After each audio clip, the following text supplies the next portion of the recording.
नमस्कार विद्यार्थियों, आज का यह सत्र है HPSC assistant professor subjective knowledge test जो था उसकी परीक्षा के परिणाम घोषित हो चुके हैं। उसी संबंध में यह चलचित्र है और इसके परिणाम अत्यंत ही आश्चर्यचकित करने वाले हैं। क्यों?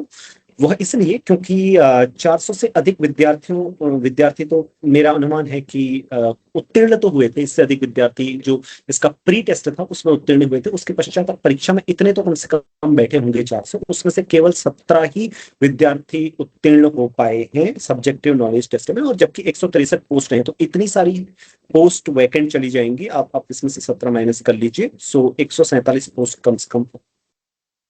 ठीक है, 146 पोस्ट। ठीक है, अब इनमें से भी कितने विद्यार्थी ज्वाइन करते हैं या किन के डॉक्यूमेंट वेरीफाई होने के बाद कितने रिजेक्ट होते हैं या आगे जाते हैं, उस पर भी ये निर्भर करता है। तो आगे वैकेंसीज आनी तो निश्चित है आपकी। हरियाणा में फिर से वैकेंसीज आएंगी। उसके लिए आपको किस प्रकार से प्रिपेयर करना होगा वो भी इस चलचित्र में बात करूंगा। बहुत सारे विद्यार्थियों ने मुझे यह प्रश्न भी पूछा था टेलीग्राम में संदेश भेज के कि सर क्यों बहुत सारे परीक्षार्थी अनुत्तीर्ण हो गए और हमें कैसे इस परीक्षा की तैयारी करनी चाहिए ताकि हम कम से कम जो न्यूनतम अंक हैं अगली बार की परीक्षा में प्राप्त कर सकें। ठीक है, इन्हीं बिंदुओं पर आज बात करूंगा। तो सबसे पहला बिंदु यह है कि क्यों परीक्षार्थी इतने अधिक अनुत्तीर्ण हो गए। तो इसका एक कारण जो मैं समझता हूं वह यह है। तो सबसे एक बात आपको मैं ये बता दूं कि मैं भी इसमें उत्तीर्ण हुआ। ठीक है, इसीलिए आपसे इन बिंदुओं पर बात कह सकता हूं। तो क्यों अनुत्तीर्ण हो गए? क्योंकि बहुत सारे विद्यार्थी नेट जेआरएफ की परीक्षा को उत्तीर्ण करने के पश्चात इस परीक्षा को देते हैं और उन्हें इस प्रकार के प्रश्नों के उत्तर लिखने का अभ्यास नहीं होता या उन्होंने इस प्रकार के प्रश्न नहीं देखे होते हैं। क्योंकि वे टीएफआर, एनबीएचएम, सीएमआई, एसआई इनमें जो सब्जेक्टिव क्वेश्चंस आते हैं उनकी तैयारियां नहीं करते। तो हर कोई तो आईएससी, टीएफआर, सीएमआई ऐसे इंस्टीट्यूट में नहीं पढ़ता या अच्छे इंस्टीट्यूट में। इसके अलावा भी बहुत कुछ होते हैं जहां पर इस तरीके के प्रश्न पूछे जाते हैं परीक्षाओं में। ये पीएचडी क्वालिफायर के प्रॉब्लम है। ये तो ऐसा नहीं है कि आईआईटी में भी आप पढ़ रहे हैं तो ऐसी प्रॉब्लम्स पूछी जाती है। तो ये पीएचडी क्वालिफायर के हैं, कहां से हैं वो मैं आपको बाद में बताऊंगा।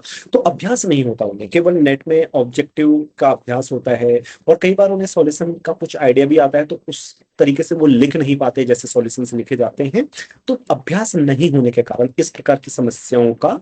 और केवल नेट में तो क्या होता है, नेट जेआरएफ जब हम उत्तीर्ण करते हैं तो केवल बहुत सारे रिजल्ट्स भी पता हो तो उनको अप्लाई करके हम निकाल सकते हैं, राइट, रिजल्ट। तो इसमें केवल 15 क्वेश्चन है तो हर कोई एक 10 मार्क्स का है। हालांकि प्रॉब्लम टफ है लेकिन कम से कम 6 प्रॉब्लम सॉल्व कर लेना संभव है 3 घंटे में। ठीक है, और उनके सॉल्यूशंस देखता हूँ मैं भी 9 प्रॉब्लम्स किया था, 9 के सॉल्यूशंस लिखा था। बहुत अच्छे तरीके से मैं सॉल्यूशन लिखता हूँ, मतलब इसलिए मेरा टाइम भी लग गया था बहुत लिखने में।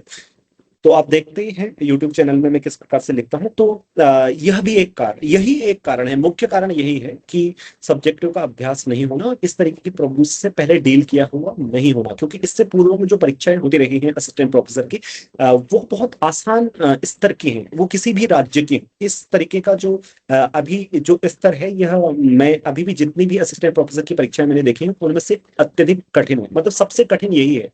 ठीक है, अभी से ये शुरुआत हुई है और अब आप देखेंगे कि अन्य राज्यों में भी इस प्रकार के असिस्टेंट प्रोफेसर की परीक्षाओं के जो स्तर होंगे वो होंगे। इसलिए आप सभी लोगों को तैयार होना भी बहुत आवश्यक है। ठीक है, तो इस संबंध में बात होगी कि क्यों बहुत सारे विद्यार्थी उत्तीर्ण हो गए। क्यों? क्योंकि उसका कारण है कि राइटिंग में अच्छा नहीं होगा, इस प्रकार के प्रश्नों का अभ्यास नहीं होता। अब दूसरी बात पर आते हैं कि आप किस प्रकार से तैयारी करेंगे। हालांकि मेरा यह विचार है कि इस आने वाले समय में मैं एक विस्तार से इसमें चलचित्र बनाऊंगा जिसमें मैं चर्चा करूंगा इसमें कि आप किस प्रकार से तैयारी करें। सभी आपके प्रश्न और भी मुझसे भविष्य में पूछेंगे आप लोग, उनके उत्तर भी उसमें रखूंगा कि किस प्रकार से सिस्टमेटिक वे में एक वीडियो बनाऊंगा जिसमें बताऊंगा कि इस प्रकार से तैयारी होनी चाहिए। लेकिन अगर आप आने वाली परीक्षाओं के लिए गेट, सीएमआई, एसआई, टीएफआर या इस प्रकार की परीक्षा के लिए तैयारी करना चाहते हैं तो देर ना लगाएं। क्योंकि आप में से बहुत सारे विद्यार्थी होंगे जो राइटिंग में अच्छे नहीं है या जिनका प्रूफ्स वगैरह जिन्हें समझ नहीं आते या जे इस स्तर पर नहीं है। अगर वो तैयारी करना चाहते हैं आने वाली परीक्षाओं के लिए, वो अवश्य एक मैथमेटिक्स में कॉन्टेक्ट कर सकते हैं और मुझसे डायरेक्टली सीख सकते हैं। ठीक है, और इसमें बहुत समय लगता है। इसमें ऐसा नहीं कि 6 महीने में तैयारी हो जाएगी। तो इंतजार नहीं कीजिएगा वैकेंसीज आने का, पहले से ही तैयार बैठे रहेंगे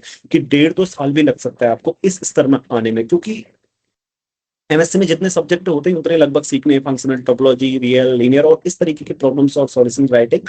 ठीक है, तो इसलिए ऐसा है। अब आप तैयारी कैसे करेंगे? आप तैयारी ऐसे ही करेंगे, वही है जो भी आपका नेट का सिलेबस है उसकी अच्छी स्टैंडर्ड बुक्स जैसे एल्जेब्रा के लिए डमिट एंड फुटे, एंड रियल के लिए रूडीन, एंड फंक्शन एनालिसिस के लिए कन्वे, या एक एक बुक में बोल रहा हूँ जो भी मेरे दिमाग में अच्छी बुक आ रही है, ठीक है। और टोपोलॉजी के लिए मुनकर, उन सभी बुक्स को अच्छी तरीके से कॉन्सेप्ट्स को समझिए और उनसे प्रॉब्लम्स ट्राई कीजिए। उसके बाद पीएचडी क्वालिफायर्स की प्रॉब्लम्स ट्राई कीजिए, जैसे ये बर्केली की बुक होती है, ये सारी प्रॉब्लम्स इसमें से 4 या 5 प्रॉब्लम बर्केली से ली गई है एज इट इज, उसमें वो पीएचडी क्वालिफायर की प्रॉब्लम्स हैं, ठीक है, सारी की सारी। तो इस प्रकार से आप अपनी तैयारी कर सकते हैं। अगर समस्या होती है, नहीं हो रहा है अपने आप से, तो एन मैथमेटिक्स में कांटेक्ट करें और मुझसे डायरेक्टली सीखें, ठीक है।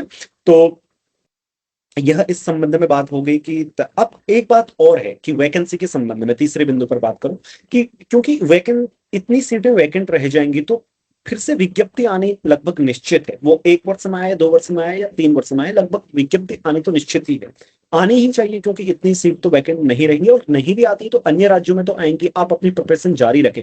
मैं एक बात आपसे कहना चाहता हूं कि असिस्टेंट प्रोफेसर के एग्जाम की तैयारी कभी भी नहीं होती है, आपको तैयार बैठे रहना पड़ता है। क्यों?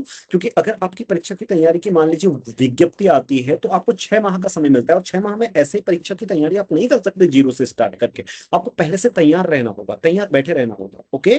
तो आप तैयारी करके रखिए अपनी, इतना ही आपसे इस चलचित्र में कहना था। मैं समझता हूं कि आप सभी लोगों ने जो मुझसे प्रश्न पूछे थे उन सभी के उत्तर मैं दे सका हूंगा। फिर भी यदि कुछ भी प्रश्न शेष रह जाते हो तो आप सभी लोगों का स्वागत है, आप कमेंट में नीचे अवश्य लिखेगा, उन पर मैं चलचित्र भी बनाऊंगा। अगला वाला जो एक वीडियो बना रहा हूं जिसमें मैं आपको बताऊंगा कि दिखाऊंगा यह प्रश्न की जो ये प्रश्न कहां पर हैं, और ठीक है किन बुक्स से आए हुए हैं वो भी आपको दिखाऊंगा। दूसरा, आप कैसे तैयारी करेंगे वो भी बताऊंगा, और आप जितने भी प्रश्न पूछेंगे नीचे आप मुझसे तैयारी करना चाहते हैं उसके संबंध में भी आपके यदि कोई प्रश्न है उनको भी पूछेंगे, मैं सभी के उत्तर दूंगा, ठीक है।